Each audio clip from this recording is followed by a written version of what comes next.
Hi everybody, let's see if we can help out Dan's phone today. So this is just a straight off the top one that's next up in the queue, and we'll see if we can get some baby pictures. So let's start with the note here. So I like that this comes from Dan's dad.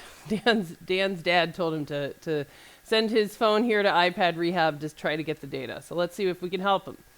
Issue description, my wife's phone got flooded with river water. It's an iPhone 5S, I think. It's actually an iPhone 5. After it got flooded with water, I took out the SIM card and I put the phone in a bowl of rice, which we know now in hindsight doesn't really do anything. Covered with saran wrap, that's even worse. So if you are going to go the rice route, at least just kind of put it on top of some rice with a fan in front of it, and that might help you dry it out. But it doesn't really matter. Water damage is instant. It either damaged your phone within those first couple of seconds or it didn't. So it doesn't really matter what you do after that. But it turns out that her phone has maybe never been backed up either. So that's not good to find out after the fact, either to the computer or iCloud. So we're hoping to recover 7 years of baby pictures and videos. Taking it to 2 different iPhone repair companies. I wonder if, well, that was the Apple store and Drive Savers on the West Coast, and neither has had any success bringing the phone back to life. But neither company did the kind of work that you describe on your website, so my fingers are crossed that you can salvage these precious memories for us. So let's see what we can do for old Dan here. So this is iPhone 5, and it came with no bottom screws. So when I opened it up, just to kind of say what's going on in here, I like that it has this sticker here that just says, well, I thought it said puppy at first, but now I see it says puffy, and this is quite a puffy battery. Let's freak some people out. Let's touch it and press it, because we learned from battery safety at Apple that puffy batteries are the normal end stage of life and don't really mean anything at all. So the battery's been isolated, and we can see that somebody's been kind of scrubbing around on here before. There was no shields here and not very many screws left in this phone. So we'll go ahead and take the board out. So we'll get rid of the screen, and we will lift up the charge port. Let's lift up this little antenna. Let's see if we can get the SIM to come out nicely. All right, and not much else is going on there. It looks like there's not many screws in here at all. So here's the logic board. So this looks pretty classic Oregon River damage. And there's the housing. All right. Next, it's interesting that the camera, this rear camera here, doesn't have any screws on it. So somebody's definitely been here before us. And now let's kind of give it a first look under the microscope. And it looks really damaged under this housing. So let's go to the microscope. Let's go to the microscope. And let's kind of get this in focus. All right, let's match that up with what I'm looking at. All right, so this is let's look at the front side of the board. Looking for water. With water damage, the problem is where the water went. So a little bit of water here, and I can see under that shield, there's definitely going to be water. You can see some rust right there in the corner. There's definitely be a lot of water under this shield. I'm going to guess that nobody has taken this shield off before. It looks like what you do when you're kind of scrubbing with a toothbrush on top of the shield. That's going to not really treat the water under at all. So be careful. If you're a shop that's charging people for water damage cleaning, you got to actually clean. This has been cleaned. There's no obvious green fuzz that there would normally be out here where you can reach it. But I bet that when we take these shields off that we're going to see a different story. All right, then down here in the bottom of the phone, I see technician pry damage. There's some dude knocked off right there. That guy's not really a big deal. And more of these shields. And then let's kind of look on the back. There's like pretty much nothing to see except for camera area looks okay. Next, let's go ahead and take off those shields so that we can get a real look at the board, because 90% of the board is covered with these shields, so we don't really know what's going on. All right. I'm wondering if rice will help getting her data back. I think that we will skip the rice, and we're going to go with the microsoldering. All right, let's take the shields off. iPhone 5 shields have always been, pretty straightforward. So iPhone 5s in general was a really good phone. I miss my old iPhone 5. Yeah, look at that. You can see right from here. There's going to be a bunch of water right there in that corner. All right, while we're here, let's do this bottom one. This one's probably more minor.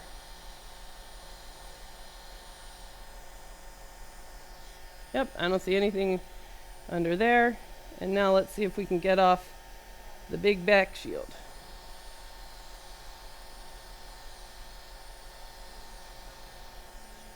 There we go. Now with the shields off, let's see what does it look like. Sometimes I like looking at these as an example of how shield versus not shield off cleaning. Look at that. Look at this. This is a lot of frank corrosion. And this was under the shield. So two shops have already been cleaning. The board had no screws in it. So this board has been taken out professionally by people that work in repair shops. So, that's fine. But just make sure that you understand if you're looking at somebody's board and you're not desoldering the shields that have obvious water on it, then there's going to be water under the shields that you're not treating. So you can do what you can, kind of take a glance, but don't charge people for water damage cleaning and hand them back a board that looks like that inside. That's a pro tip from me to you. All right, so we've got some water there, over there. That looks pretty ugly. Oof. Just look at this. And when we think about things like putting a phone in rice, yeah, this phone went in rice. Does it look like something we should put electricity into? No. And that's why the rice myth is a problem, because people think they did something and then they put electricity into phones that look like this just to see if they fixed it. And I think that's probably gets you into more trouble than anything else. All right, let's look up on the top side of the board. Not bad down here, not bad up here, except for this really heavy area of destruction. So remember the old iPhone 5 had the underfilled touch ICs. So those were always a real pain when you ended up getting a drop damage touch problem. But you can see up here, this is cleaned water damage. See, somebody's been there. This is uncleaned water damage because it was under the shield. Next up, this one definitely needs to head over to the Ultrasonic. So we're going to take a little field trip to Ultrasonic, drop that in for a few minutes.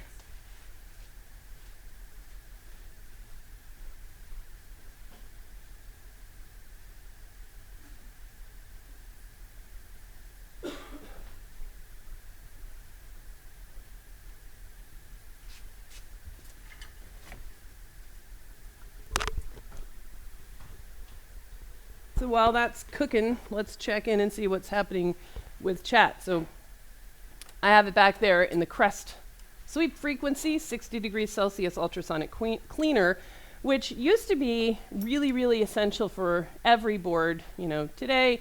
Now, on the modern boards, water damage is often very focal, meaning it's just in some spots. So it's not the, incredibly essential tool that it used to be. All right, I've got a good rice recipe, but it does not involve a field trip. Do I need to get a permission slip signed? I signed some permission slips just today. Yay, the iPhone 8 on my desk lives. All right, great. How many parts are going to fall off in the ultrasonic? About maybe 1 or 2 resistors, I think, perhaps. We'll see. When are you getting more of the Dumont number 5 tweezers? Funny you should ask. Look at my little to-do list right here. Dumont is written on here. And the other thing on my to-do list from this morning is to contact my friend Joanna, who is a high school, public school, city school art teacher, and pitch to her to come out here and do some kind of a tech art project. I was looking at all of our old iPhone 5S housings that are old water damaged things, cracked, dead LCDs, and it really is really cool looking art supplies. So I'm really excited to see if I can sell Joanna on taking those supplies to take back to the inner city school and come up with something really fun, because I know they're really hard up for materials. So I'm really excited for them to do some kind of a cool window display or something like that. We'll see. If you guys have some awesome ideas, what are some good art project concepts that you have for how you would decorate your big store windows? We have big store windows facing a historic looking little small town main street out there. Big windows. This used to be an old drugstore. What could we do with all of these beat up old things? All right, be right back.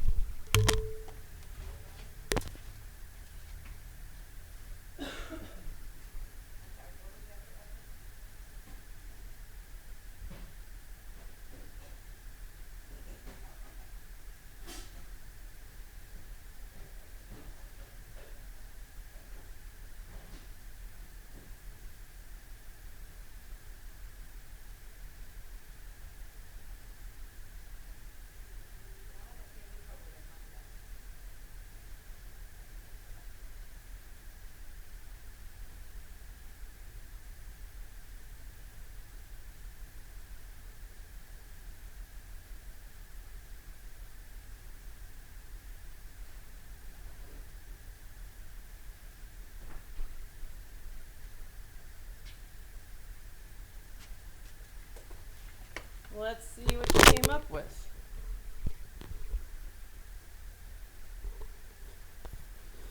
A huge Apple logo constructed of them. That would get you into trouble. In fact, it's really sad that our local Apple authorized shop actually, so they're Apple authorized. We're Apple certified, but never authorized. So she's Apple authorized, which means that Apple controlled. She did that. She took the old installation CDs that came with these old Mac products, and she made this cool looking DIY art of an apple. Apple came and said, you need to take that down. That is not standard. Isn't that sad? They made her destroy her art. So I'm going to stay away from the Apple logo stuff. All right, your videos actually saved my Samsung Galaxy S7. Dropped it in the bathtub, and she opened it up immediately. All right, fantastic. Hang a picture of Lewis. Lewis can hang a picture in Lewis's store. All right. Nothing too fancy. Wow, is this live? Yes, it is. All right, so now we're out of Ultrasonic, and let's take a second look in some of those hardest hit areas. All right, so we can see that we have some remaining, the actual damage. This guy looks kind of not great. Some of these resistors, this resistor here looks like it might be open on one end, and that's the kind of stuff that we want to pay attention to. This guy looks pretty bad, and whatever else. This guy looks really bad because he's chewed up on one end instead of having two shiny ends. Whoa, wow, this I've never seen before. This, wow, remember the ugly looking dude there? Remember how just a few minutes ago one of you guys in chat said, I wonder how many things you'd be missing off the board, and I said maybe a couple resistors. I did not expect for the entire MOSFET. This is the battery main MOSFET. Pretty sure I have to look it up. It's been a while for iPhone 5. The MOSFET has left the building. That has taken flight. It is absolutely gone. But that's what I like about working on phones, because with water damage, I like to ultrasonic and vigorous scrub, because when something is held on by spit, it's hard to notice. When something is missing, then it's really, really easy and obvious to notice. All right, let's continue on. Nothing's really bad down that side of the board. Other side, everything looks pretty pretty okay around here, pretty okay, pretty okay. And then this was our other sort of really hard hit area. This is by the Sage Touch chip. So we're missing a guy here that we may need to look up. I don't remember the iPhone 5 every dude anymore. We might be missing a guy right here on the end. This resistor looks pretty bad. We're missing a guy here, here, and there. So this was all in that water damage area. The good news is that because the Sage chip and Cumulus are underfilled, water can't really go under there. So we might be able to get away with that a little bit. All right, anything else? Whoa, look at the connector. The touch connector. It's had a bad day. Sort of straighten that out. Okay, so this is a little bit unusual for iPhone 5 water damage, which usually really beats up backlight here at the connector. And in this one, that spot doesn't look too bad. Okay, so before we put electricity into this foam, having done that visual exam, let's go ahead and do a little bit of prevention. So we're going to kind of measure around with the multimeter at some of the worst looking spots before we bother to even put electricity. Let's go back to this guy and say, hey dude, you look like a capacitor that might have had a hard night last night. So let's see whether or not that's actually bad or not. So we're going to head over to ZXW and look that dude up. All right, where does he live? All right, this guy is back by the NAND, and it's one of the two guys, and then there's another dude that's sort of like on the end. All right, so the ugliest looking guys are these two guys, which is part of PP3VO NAND, and also this guy here, which is on main. So let's just sort of measure PP3VO NAND, and we're going to measure at a spot that is not the ugly spot. So we're going to measure a spot that's not the ugly spot. So let's get rid of that and just kind of ask the question, is PP3VO NAND short? Yes or no? All right, so we're going to use a multimeter, red probe on ground. All right, so right there, we are measuring 0 ohms to ground, which means that there's a short to ground. And is the short actually here at the spot that we measured it? Probably not. We are measuring that spot. Let's see. We're measuring that spot as a canary for these guys here that look really bad. Why do we do that? Why not just measure on the bad looking spot? Because if a component is really, really damaged, then you probably can't get a accurate measurement on that component. So since capacitors fail short, we're going to measure someplace else to actually see, is there a short? So now we know, yes, that line is short, and we're going to do the safest way to relieve the short that we can, which is we're going to suspect that it's the ugliest looking guy right there. And because there's underfill, we can't use heat-based tools. We're going to use the barbaric approach of relieving that potentially shorted capacitor from its duties, the barbaric Gesso way with the X-Acto. All right, so now we can come back, and now in the same spot,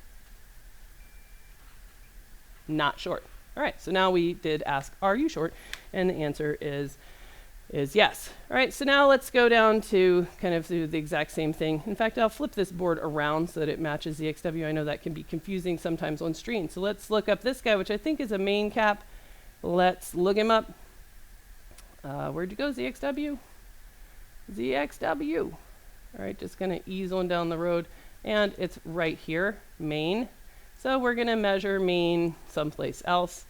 I tend to like to measure here on the end of these PMIC caps. So let's go do that. Let's see whether or not main is short. Now on iPhone 5, people get messed up a lot because you got to remember, unlike iPhone 6, 6S, 6 Plus, 6S Plus, 7, 7 Plus, 8, 8, everything else, the iPhone 5 main was actually has a lower readings than most everything else. 0.163.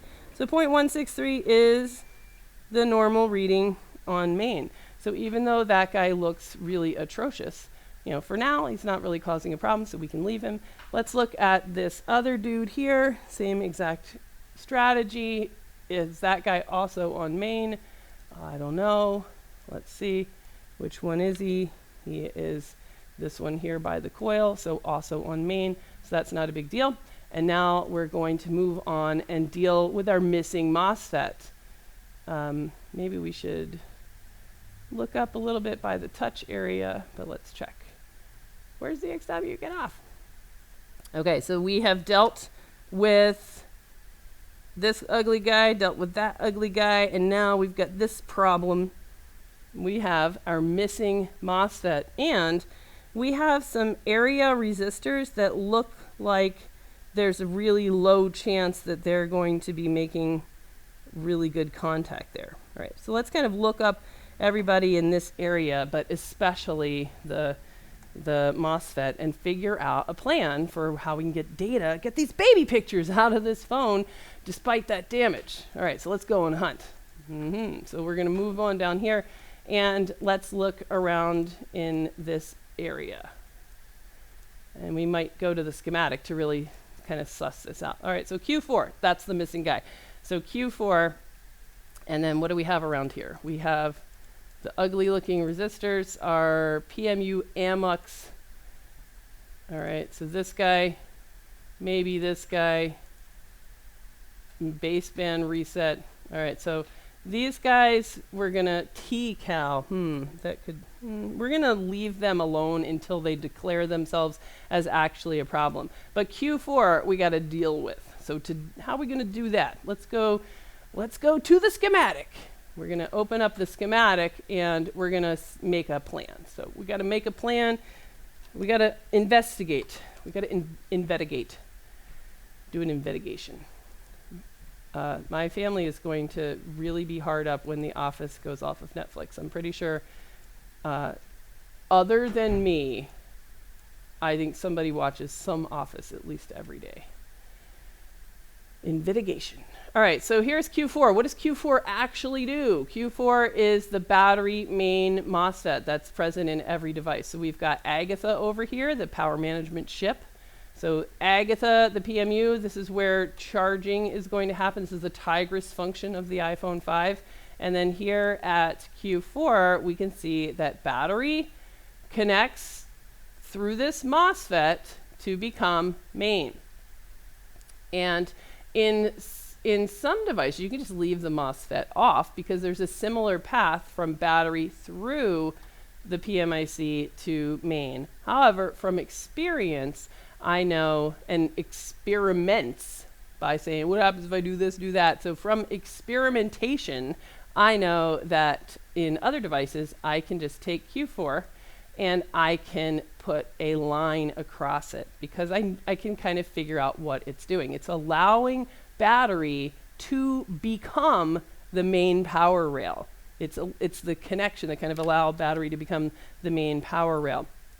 So rather than have it be sort of regulated, I'm going to just connect it. I'm going to hardwire it for the purpose of getting data from this phone. So how can I do that? What's the best way? Well, let's see. I need to connect A2 to A3 or B1 to A3. I got to just kind of put a wire from this side to that side. And the easiest way to do that, see B1, B2, B3, that would do it. B1, B2, B3, that's a straight line. So I am going to just run a wire to connect B1, B2, and B3. Let's get rid of the schematic and see if we can see that on ZXW. So over on ZXW, let's see, B1, B2, and B3, that would connect battery to main and still allow for the device to hear the battery data, which is going to be also important. So that's what we're going to do. Let's go and make it so. Let's make it happen.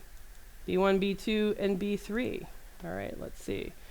No dead bug. Nope, no dead bug necessary. In fact, if I haven't done the experiment, and if I I don't know, perfectly fine alternate strategy to just ask the question. Take an iCloud locked iPhone 5 and just ask the question.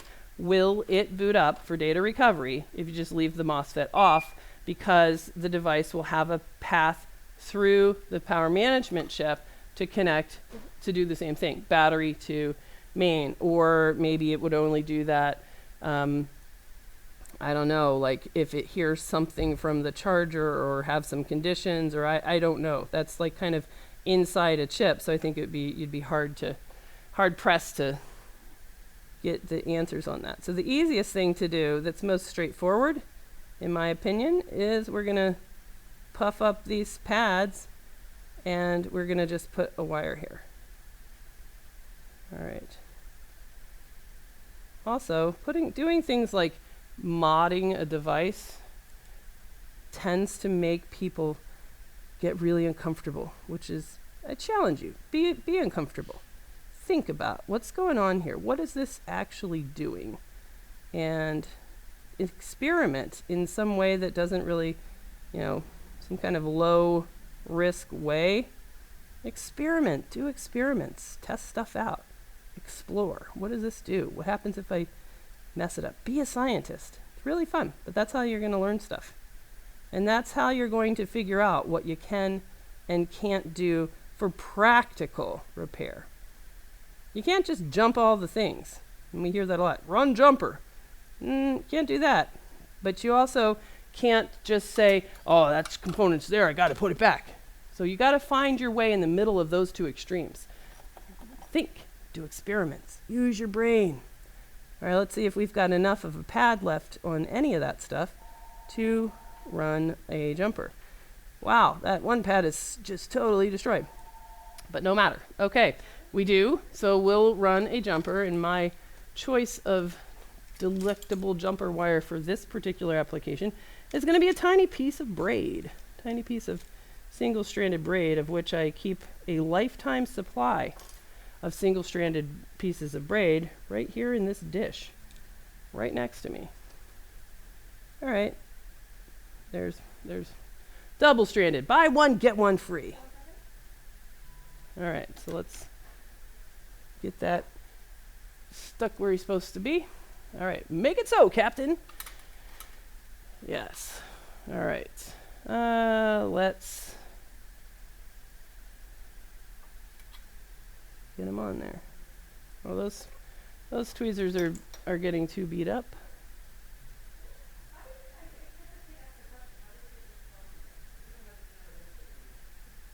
All right.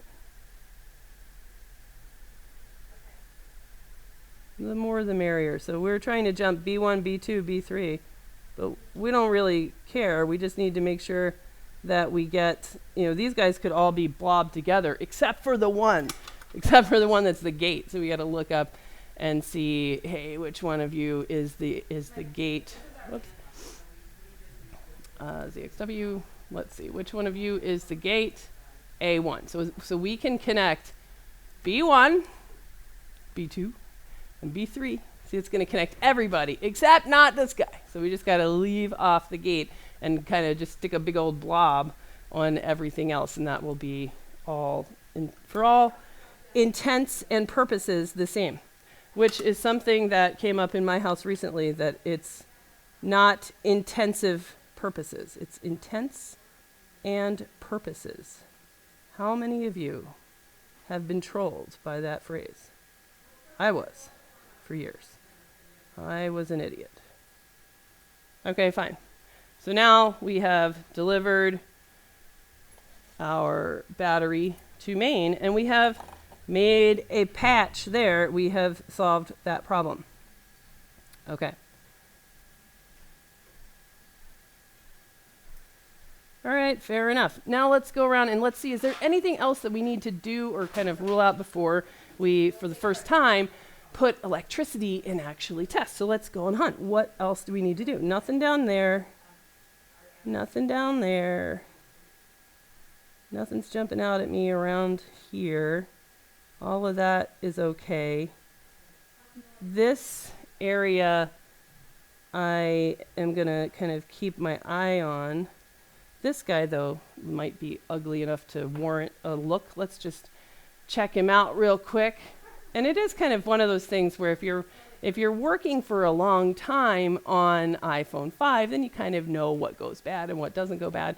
And if you quit working on iPhone 5 for a while, then you tend to forget. All right, so we're looking at this second guy right here. All right, so this guy is part of an audio IC power line, so we don't really care about that in the least.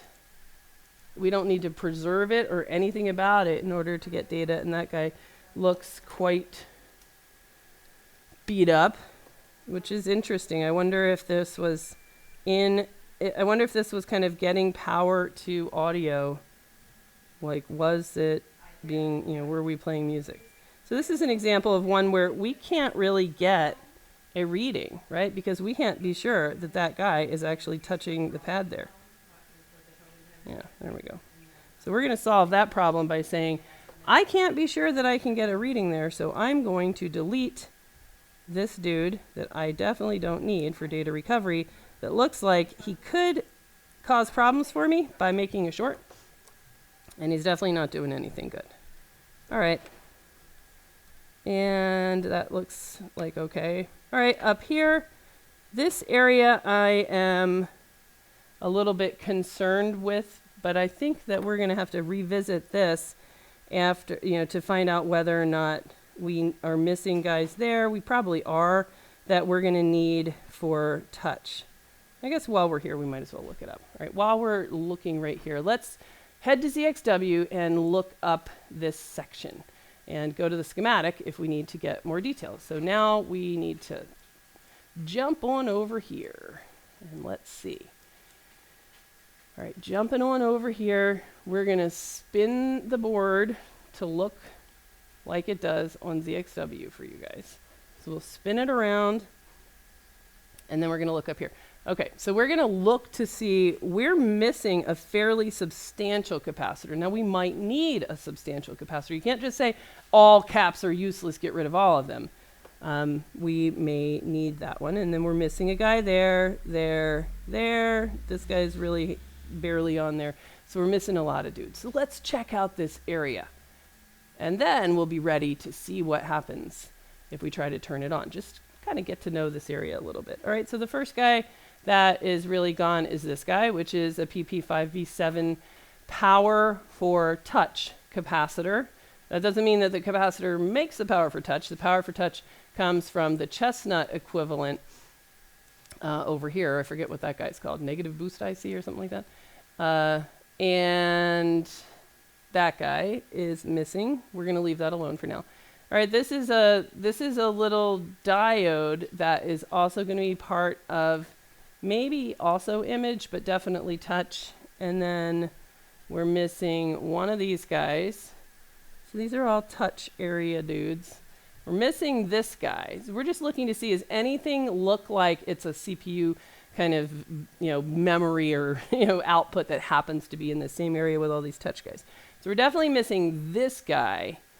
And this guy, I think, is going to need to be there for touch. And then this guy looks pretty beat up. V-boost. All right, then what I'm more concerned about are along here. So we've got this guy here, IDN42. So let's see what we're talking about.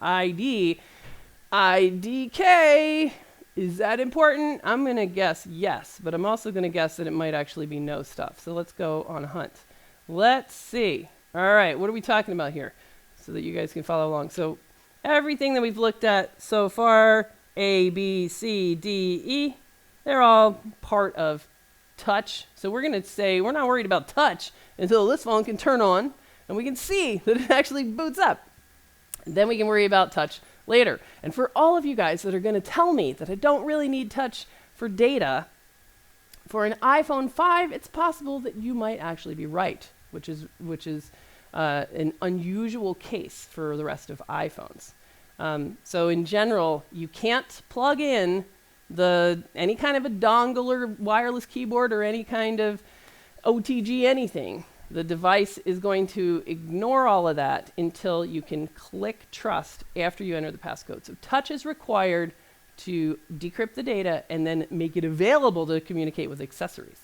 So those are not viable options for iPhone data recovery. Touch is required for civilian data recovery. All right, so let's look here though. This is kind of what we're more concerned about is right here. So these guys here, and specifically in this second position. So that guy, let's look that guy up. All right, who you is? All right, so here's our row of 4. And this second guy here, R76, PP1V8, that's the top power line. And then this ID N42. So that sounds like a board ID resistor. Board ID resistors can kill an entire device because it doesn't know who it is, and the CPU doesn't do squat if he doesn't know his own name. So let's look up R76 on the schematic and try to figure that out. Now, these board ID positions sometimes are left blank. This one, it's so beat up, it's hard for us to tell whether it is actually no stuff or not. So let's look up on the schematic. Where'd you go, schematic? There you go. All right, let's look up on the schematic. And this was R76. All right, R76. All right, R76. Yes, R76. All right, R76 is right here in this section here, which is going to be talking about like boot configuration stuff. All right, so let's kind of read in here a little bit. Common pull-up for board revision, board ID, and boot config pins is R12 on the board info line. R12. Somebody's at the door. R12 must win over 6x internal pull-downs that are 100K. And then we have ID N42. Hold on.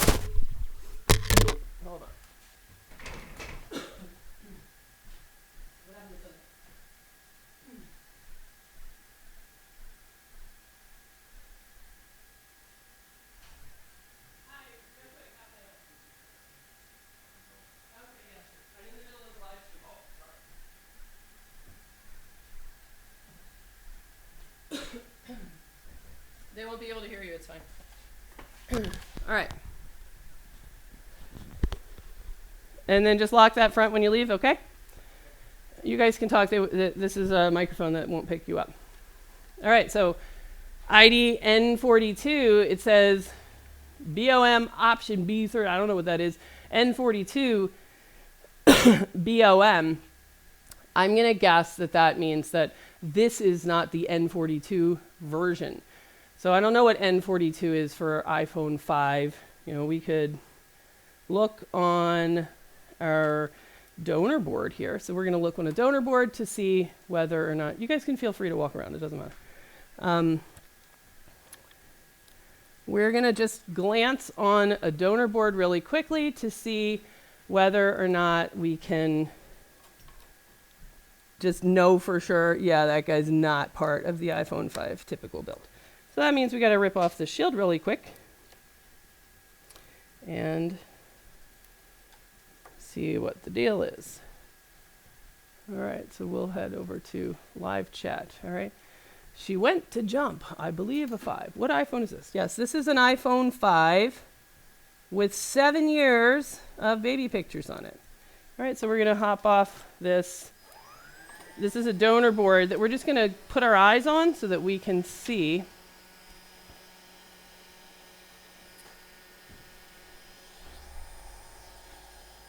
We're going to see whether or not that N42 board ID position is normally no stuff or left open. All right. Anybody happen to know what in the iPhone 5? You know, like in the iPhone 6, there's, you know, the options in the schematic for the 6 Plus. But what's in the iPhone 5? Oh, look, there is a dude there. Huh, look at that. All right, so there is a dude there.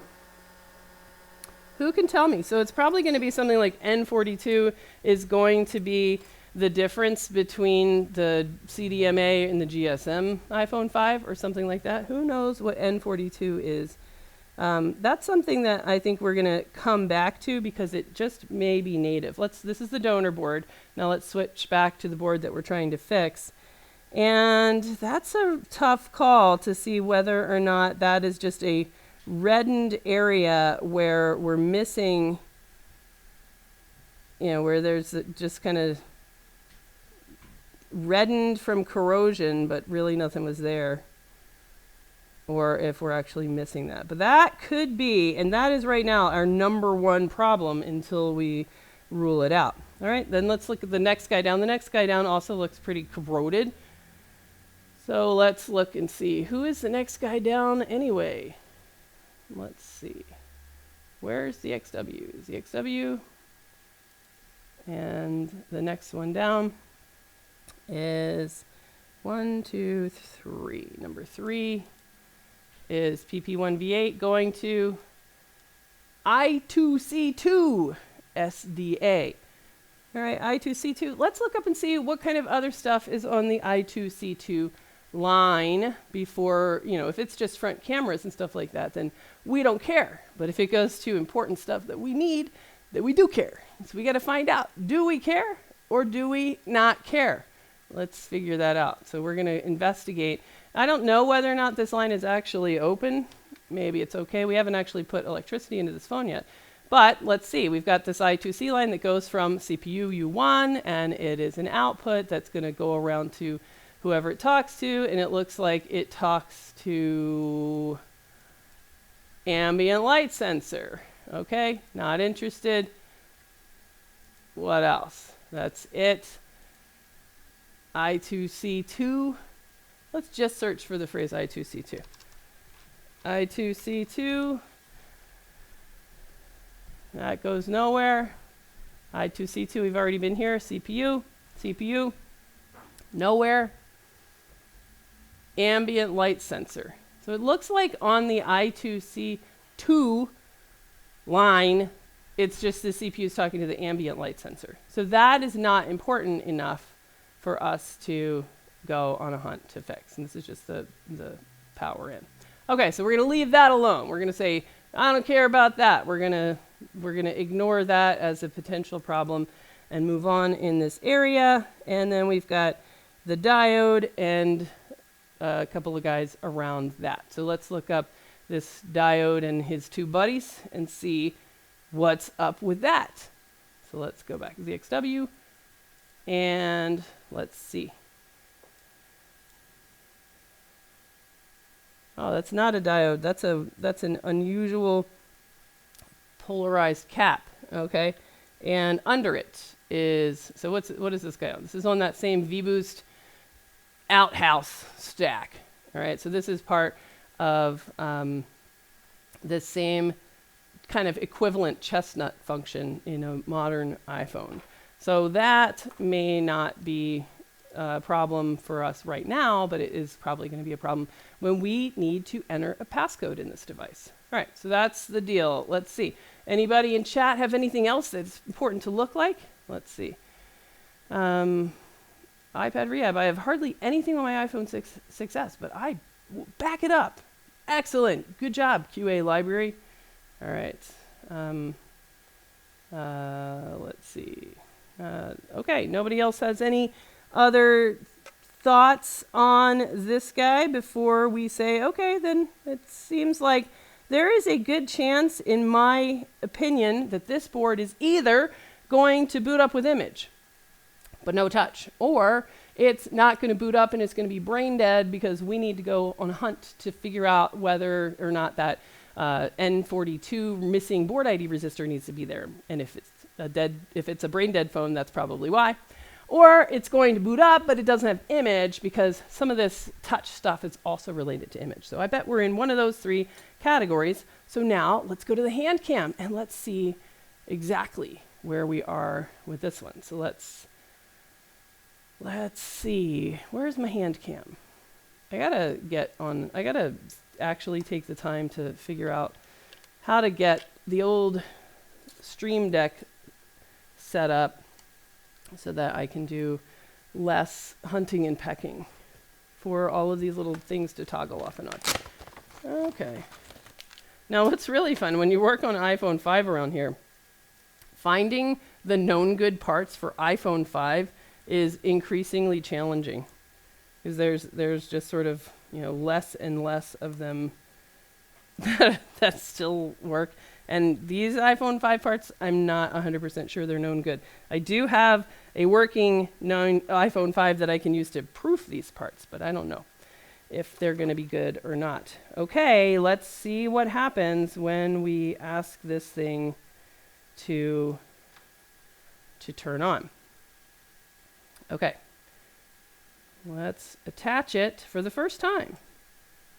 All right, so I attach it to some DC power, and before I ask it to boot, I can see that there's a little bit of a drip. We have about an 8 milliamp leak. So 8 milliamps is super low, and I'm not concerned about that, at least not right now, which probably is from, one of the pretty large crop of kind of ugly looking main capacitors that are on there. But we're gonna ask it to boot anyway, and we're gonna prompt it to boot with USB. So we're prompting it to boot, and good, we have image, which is fantastic.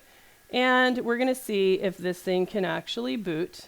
And if it can, then we're going to declare that on this version, that N64 board ID resistor is actually not supposed to be part of it. Look at how you can see this image that you're seeing, I'm seeing as well.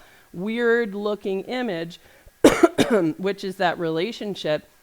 And this is expected, right? Because we know that there's a relationship between image and touch, and we have a ton of damage over in the touch circuitry. But let's see if it can actually boot up all the way. And if so, then we'll go try to hunt down touch. Now iPhone, hey, there we go. Now let's just make sure we didn't get lucky. Does it have touch? No, of course not. No, it can't possibly have touch with that amount of damage in the touch circuitry. All right, so achievement unlocked. This phone, we know that we can get it to turn on. So far, so good. But we need to have touch. And it's almost worth it, almost, but not quite, worth it to prove that we can't just plug in some kind of external keyboard and do all that nonsense. You might be able to, oh, look, there's the first baby picture. You can see him.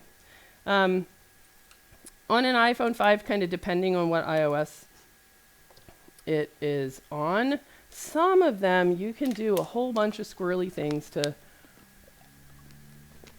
get Siri to, do these even have Siri? Yeah, they have Siri. 4S had Siri, right? You can get to, enable all sorts of different things and kind of jump through a ton of hoops. But I bet that it's actually faster to fix touch than it is to do all of that hoo-ha. All right, so our strategy for fixing touch is going to be, we can see missing components that are part of the touch circuitry. So I vote that we put back missing stuff and see if that's enough to bring us back touch. All right, so let's see. How do I go about getting into iPhone board repairs when I have absolutely zero knowledge of electronics? I think that what you do is you find some broken devices, and then each one you focus on, and you learn whatever you need to learn in order to fix that device.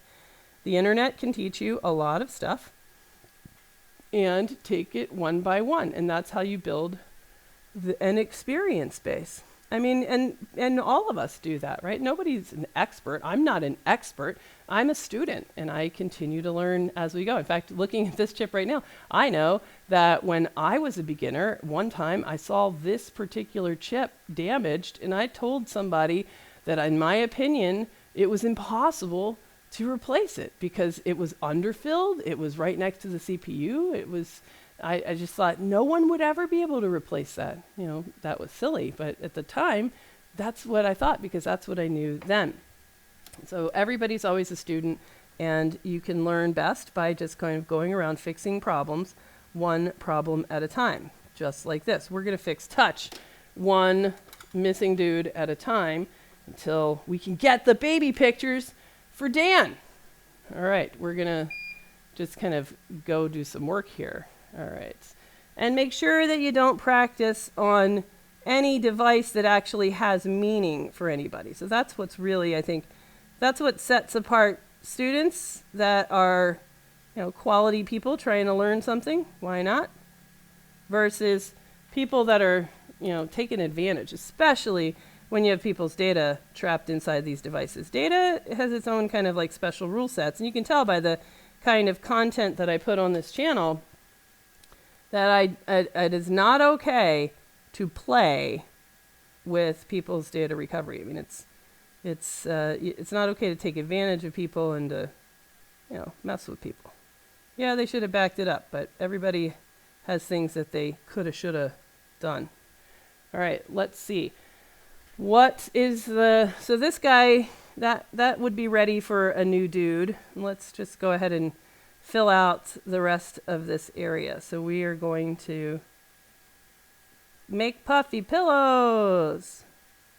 Make puffy pillows that are available and fresh and ready for a brand new to you from somebody else's water damaged iPhone 5 that we have laying around in the donor board pile.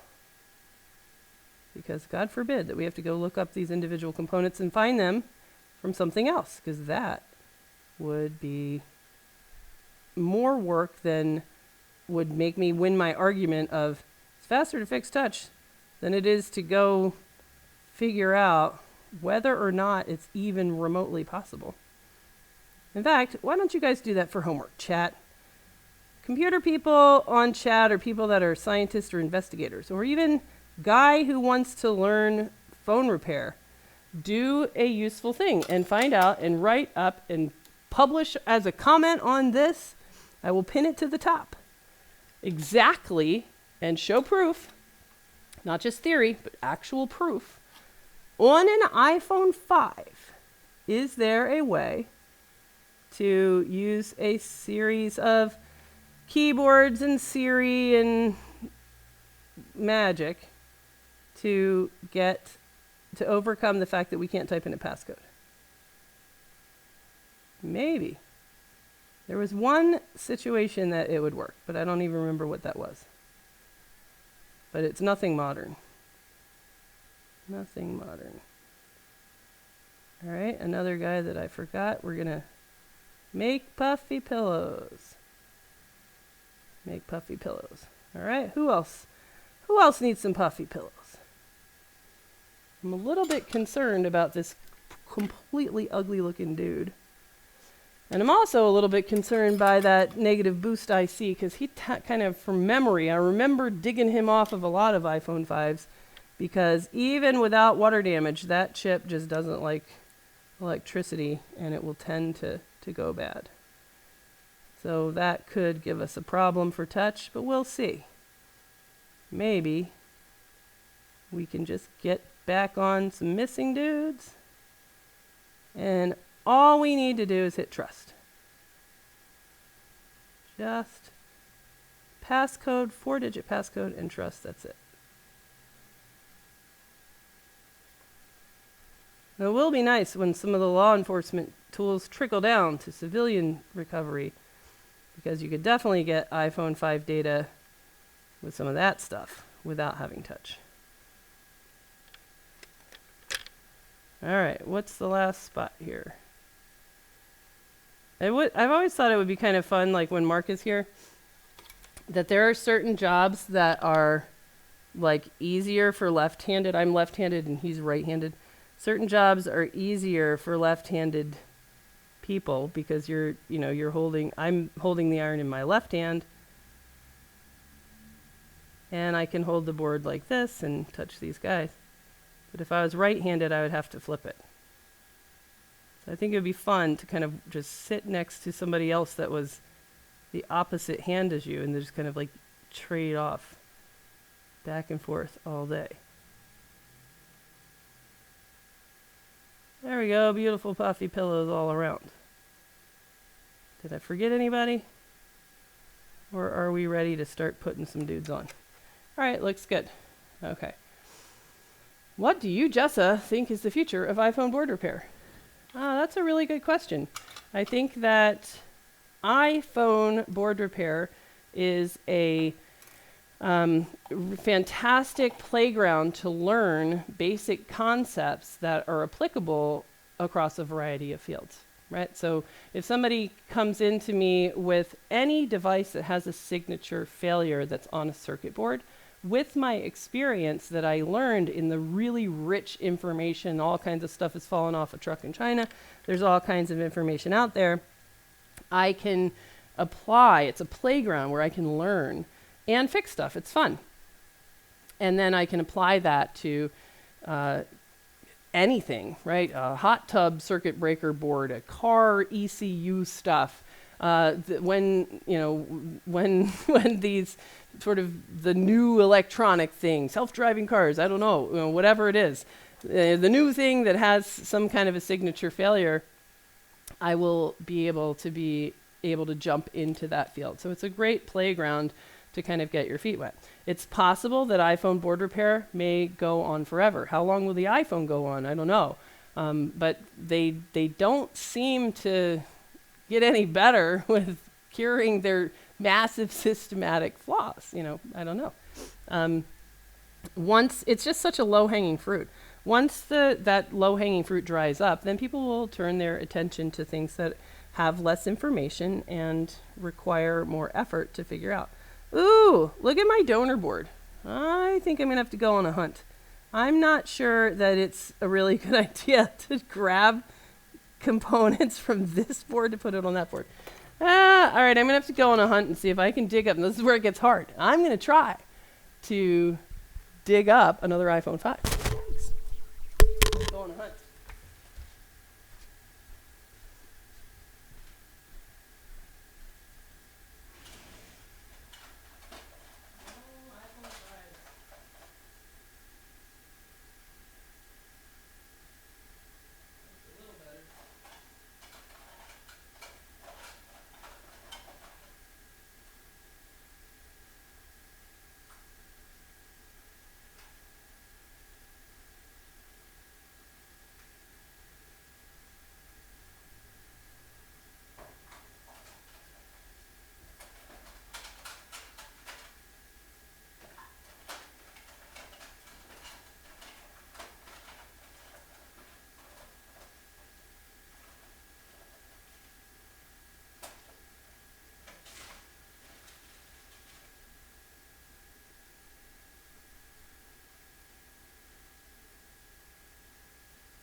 All right, I got two possible candidates.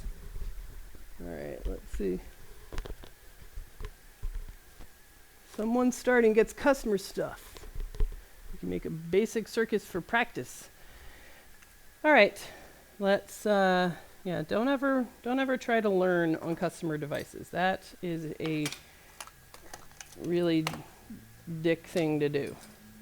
All right, let's see if this one is marginally better. I think that one, let's see if we can go fish. Let's go fish on this one here. All right. You can order practice boards for microsoldering off iPad Rehab Supply. You can go to store.ipadrehab.com. And there is a practice. There's a couple of practice things that I think that are on there. There's a really basic, fun little, build a Christmas tree or a car or something like that. But then there's also some iPhone 5S bare boards that you can just kind of practice. But even still, like that's not super useful. We don't really use that a whole lot even at the course. What's useful is to just take a native board that you find on the side of the road. An old iPhone 5 is the water damaged iPhone 5 is free, pretty much. You just kind of have to look around. And then take a native board like that and start learning how to move components around. But really, it's all about getting the right equipment and practicing and then coming out to the course. Because usually it's hard for a beginner to really understand whether or not the struggle that they're having as they're learning is the struggle that they're having, is it them or is it their equipment? So coming to the course just for 5 days really helps to kind of catapult you over, I don't know, a couple years usually of learning, although know that you still have to just log a lot of hours. You got to be able to sit and do it a long time in order to actually become proficient at board repair. But it's definitely really fun. It's very rewarding. If we're able to call up Dan and give him back 7 years worth of baby pictures, and the likelihood that we're going to be able to do that is probably, knock on wood, probably pretty high, because this phone right now will boot, but just have no touch. All right, so this is a little graveyard over here. Okay, so now I've got another donor board that maybe is less wet in that particular area. So we're going to just pop the shield off of this dog and find out if we have a better sort of source of new dudes over here. Okay. Crappy equipment can make things worse. Yes, if you start out with like especially low quality hot air, that would be the biggest one. That's like trying to put out a fire with a fire hose where somebody back at the source is going but you don't know it because it's air. You can't see it. That's really, really difficult to learn on. So that's kind of a night. All right. Let's see.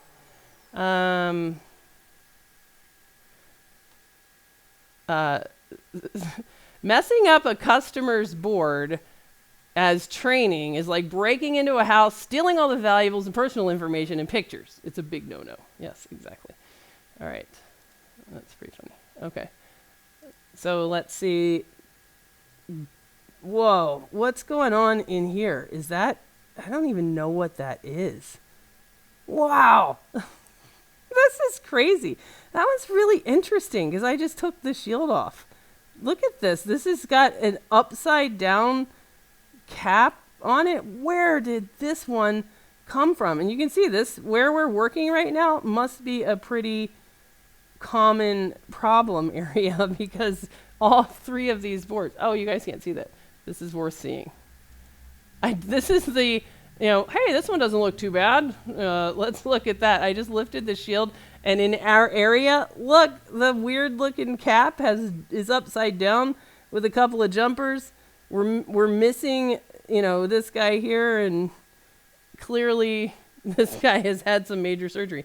So that one is also not a great candidate. There's got to be, 5 is so common. I'm going to keep going. I'm going to keep hunting. You guys can fast forward. Oh, wait, it's live.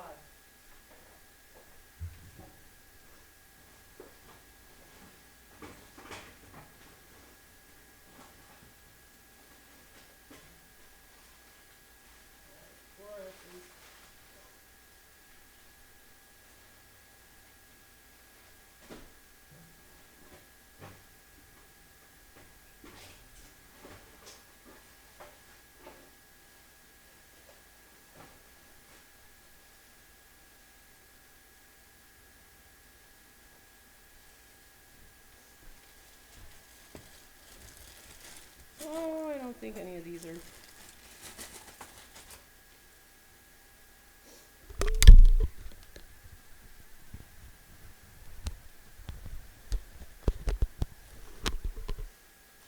I don't think that there's any of these that are 5s, but let's see. 5S, so many 4S's. 4S. A 5! A golden 5! I found a 5. 1, 4S. Oh, I really beat up 5 that doesn't even have its other. Yay! A 5. 4S. Broken 4S. Yay! Yay, a 5. It's the amazing Easter eggs.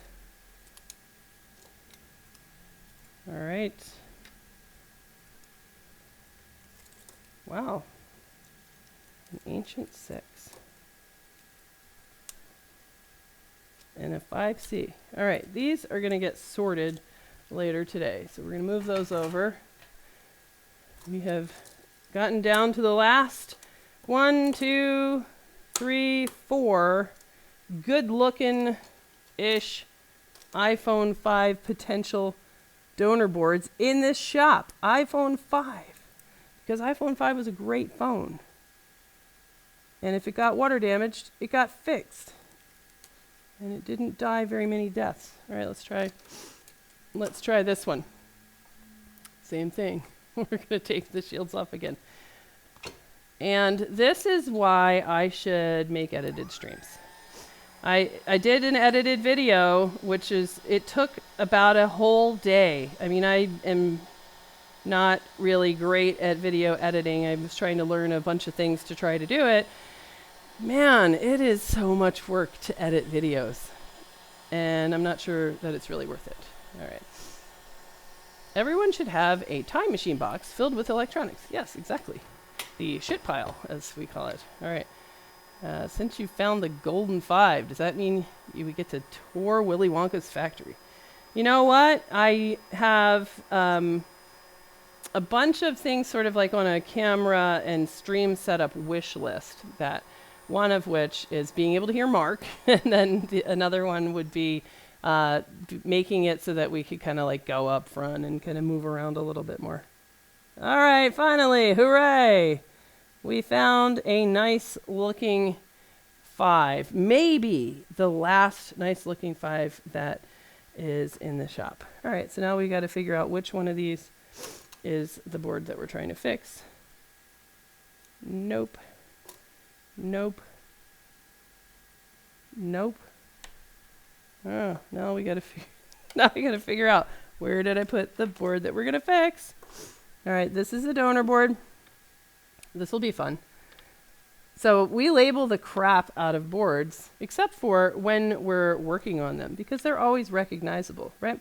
We'll be able to recognize Dan's board because it is going to have its missing N42 resistor, right? And here it is, right here. Boom. Now let's look at these other ones just for fun. All right, so that one will be a potentially good one for later. That one still has a shield. That one still has a shield. All right, good.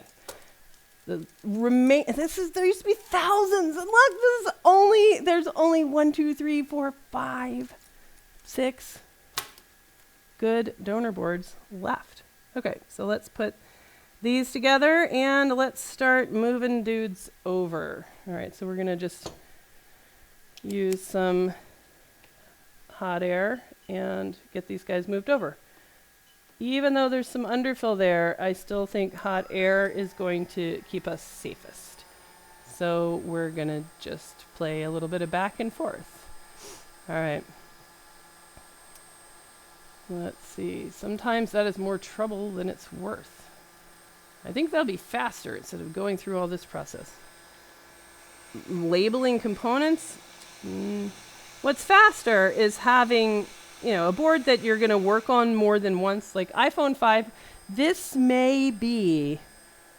it may well be the last iPhone 5 that I ever recover data from. So it's just kind of unusual.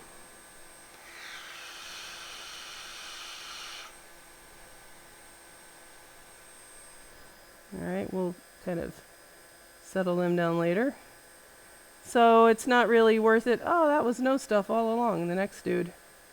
This guy here is no stuff. And then let's go to see what's underneath that door number 1 is a tiny little capacitor. But since we're putting back guys in the neighborhood, why not?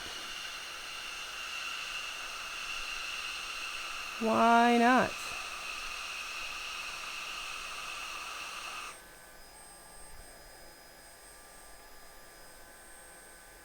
Why not move them on over?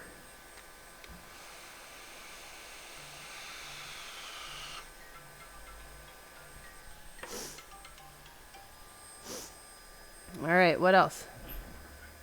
I really do wonder. It's like kind of when you change the last diaper. Nobody taps you on the shoulder and says like, that was it, man, high five. You have no idea. It just kind of like gets less and less over time. And then, and then one day it's over. All right, this was also no stuff. Christine, what was the last diaper that you've ever changed? Have you gotten to the end? Yeah, but did you like have a party? Like, did you know this is it? No. Isn't that wild? Like something that you do for so long, and then and then the last one comes along. Like this one right here that I'm fixing may well be the last iPhone 5 that I ever fixed. This one is worth pointing out, though. We were struggling about whether or not that original N42 resistor, here's this donor board I'm working on, it is indeed no stuff. So this must be something like GSM CDMA, and that is what informs the CPU which type of iPhone 5 it is. So that was the native case in the other one. All right, so let's go back. I wish I would be fun to just retitle this to be the last iPhone 5 that I ever fix. All right, so there's two guys there. Let's see what is actually still present. That little teeny tiny resistor. Let's grab him.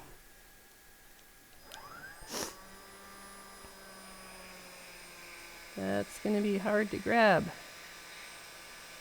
Let's hope he doesn't float away. All right.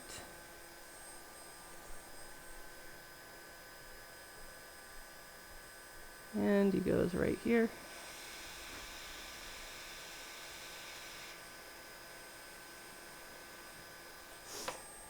Okay.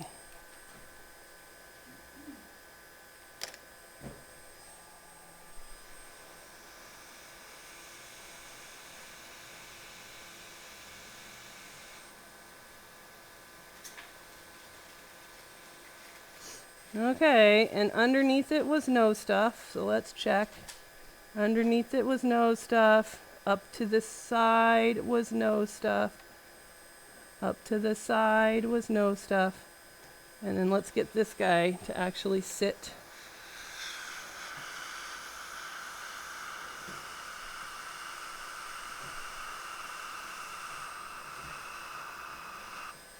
Let me make sure that those two guys can touch, because I don't want to get too much heat in here with that underfill nearby. But let's find out. CXW. Nope, they can't touch. One side is ground, the other side is PN5V7. All right, so we have to split them apart. Will do. All right. Watch the coffee while microsoldering. What does that mean? Let's make this a little bit. Let's make it so that we can see it.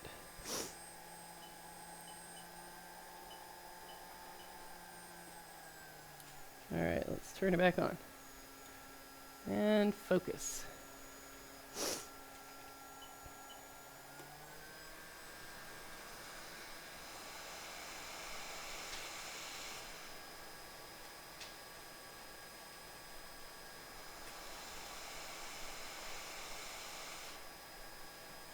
I gotta make sure that we can get in there without those guys touching.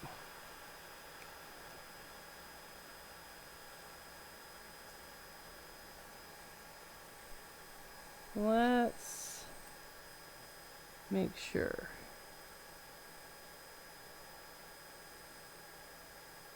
This one, this pad is so chewed up, I'm a little bit concerned that the pad isn't connected down the line anymore. But I also would like to kind of finish up this job. So we might just say, let's see if it is or not. Trying to read the board a little bit on that pad. Okay, to see whether or not it looks like it's severed from where it goes to next or not. I think I will regret it if I don't take that measurement, if I can. So let's see, that pad goes to the little resistor. Anywhere else? I don't think so. That pad goes to the little resistor. All right, let's just make sure that there's enough of this pad left that it is actually connected down in the board to where it needs to go. So let's do a quick continuity test. Because if I put it on and it doesn't work, then I'm going to really wish that I could know. All right, so the top of the resistor that we just put on to here. Okay, good. Now we know. There, yes! Yes, Virginia, there is enough pad to stick that guy on there. All right, then let's make it happen.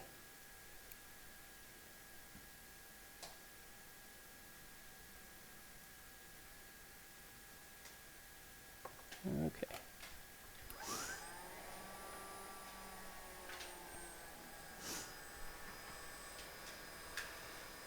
I would like for you to get where you belong without touching the neighbors. Just keep your hands to yourself and slide into place.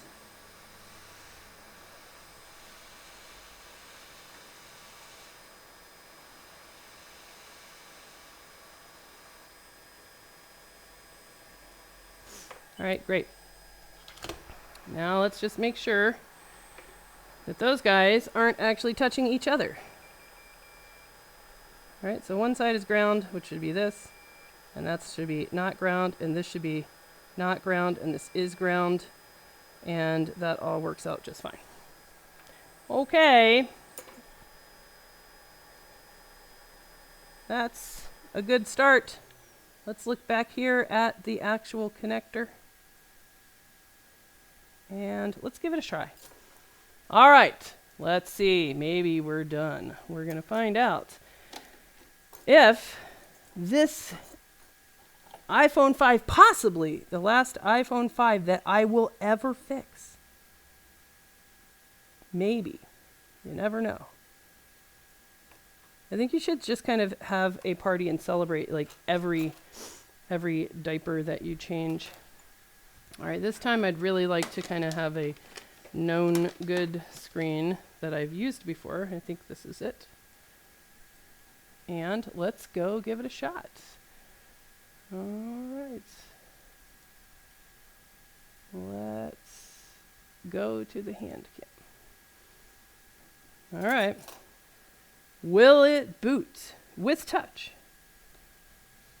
Or will it just say F you and stop booting altogether because it feels like being a dick? Let's find out.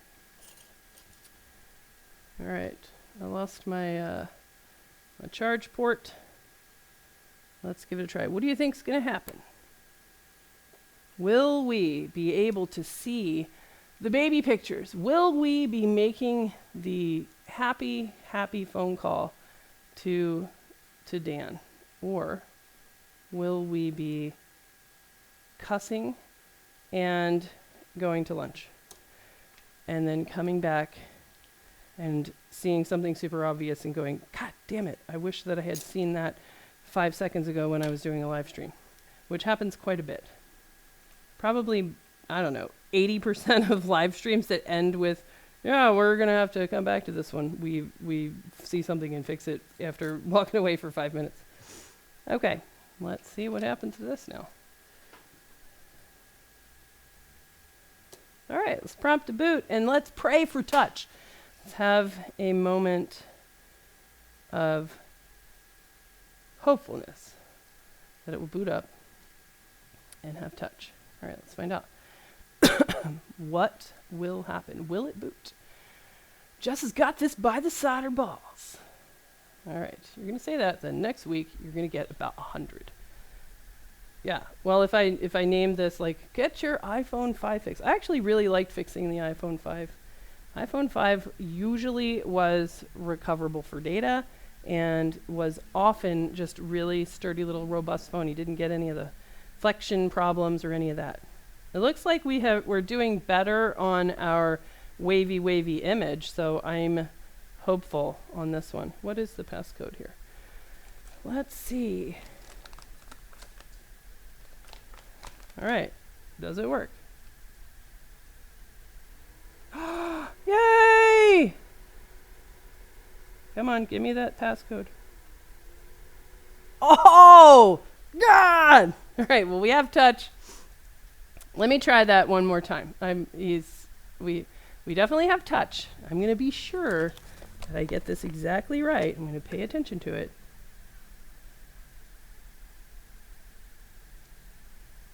Wrong passcode. Dan! That is my least favorite outcome of them all. God damn it. Get your right passcode. Christine? Dan needs a chat about his passcode. In fact, let's call him up. I'm going to call him up right now. Let's call up Dan and say, what the heck? I can't really call people up anymore because nobody's going to answer the phone when it's just me calling them. Let's see if maybe we get lucky and Dan answers the phone. And then maybe Dan does know his passcode. Christine, can you look in the ticket? Actually, I'll have to do it. God damn it.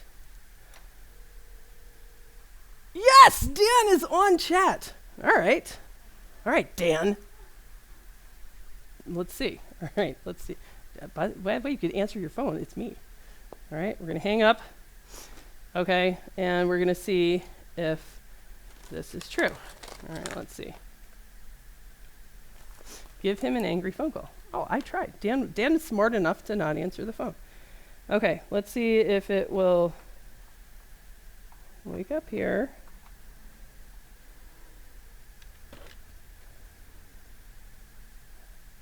All right, let me make sure that we're not on. Let me take off the hand cam for his real.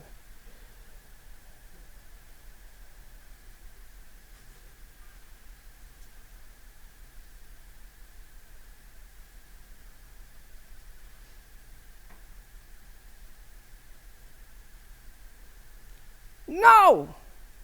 Give me another one, and we're gonna stop taking you off of hand cam.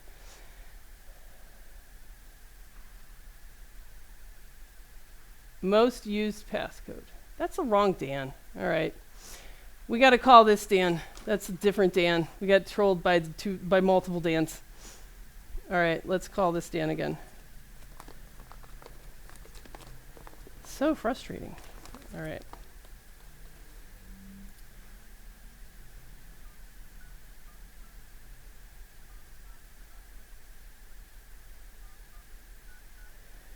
I thought the wrong Dan was in chat, Christine, and he gave me the wrong passcode. It happens. It was the last one I did. The person was in chat. It's pretty common. All right, let's call up Dan from Oregon.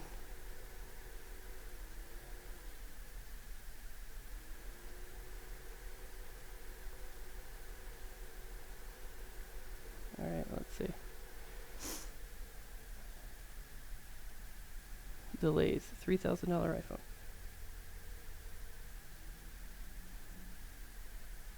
Been forwarded to an automatic voice message.